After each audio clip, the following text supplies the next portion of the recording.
হ্যাঁ, এটা তো আমরা সহজ কথায় বলতেই পারি যে পেট্রোল আমরা আমদানি করি না, আমরা রিফাইন্ড পেট্রোল আমরা আমদানি করি না। পেট্রোলটা তৈরি হয় কিভাবে? কনডেন্সেট থেকে তৈরি হয়। আমরা কি পেট্রোল বাংলাদেশে যেটা উৎপাদিত হয় সেটা কি সেই পরিমাণ কনডেন্সেট কি আমরা আমাদের গ্যাস কূপগুলো থেকে পাই? আমরা তো তা পাই না। আমরা কিন্তু কনডেন্সেটও কিন্তু আমরা আমদানি করি, সরকার করুক বেসরকারি খাত করুক, তো সেটাও তো আমদানি করতে হয়। সেই বিষয়গুলো তো বিবেচনা রাখতে হবে, এগুলো তো বলা যায়, বাস্তবতা সেটি নয়।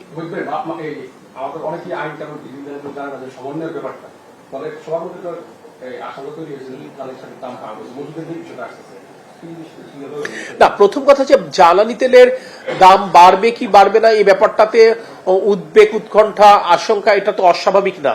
আমরা তো বিভিন্ন পত্রপত্রিকায়, সোশ্যাল মিডিয়াতে আমরা দেখছি পৃথিবীতে প্রায় 85 দেশে জ্বালানি তেল বৃদ্ধি পেয়েছে। আমি দেখলাম ইউএসএ তেও পার গ্যালনে প্রায় 50 থেকে 60 সেন্ট পর্যন্ত বৃদ্ধি পেয়েছে।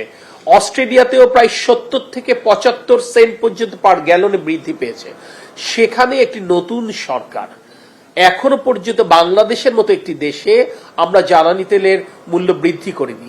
এটার মাধ্যমে তো এই মেসেজটুকুই যায় যে জনগণের ভোটে নির্বাচিত সরকার জনগণের দুঃখ কষ্টের ব্যাপারে ওয়াকিবহাল এবং কোনোভাবেই যেন কষ্ট না কিংবা দুঃখ বৃদ্ধি না পায়, তাদের এইটাকে বিবেচনায় নিয়েই কিন্তু সরকার এইটা সহ্য করছেন, করেই আমরা জ্বালানি তেলের মূল্য অপরিবর্তিত রাখবার চেষ্টা করছি। আমি অতীত একটি কথা বলেছি, আজও আপনাদেরকে স্পষ্ট করছি, বাংলাদেশের অর্থনীতি যতদিন পর্যন্ত, যে মুহূর্ত পর্যন্ত এই চাপ সহ্য করতে পারবে, ততক্ষণ পর্যন্ত, সেই মুহূর্ত পর্যন্ত জ্বালানি তেলের মূল্য বৃদ্ধির কোন পরিকল্পনা বর্তমান গণতান্ত্রিক সরকার অর্থাৎ জনগণের ভোটে নির্বাচিত সরকারের নেই।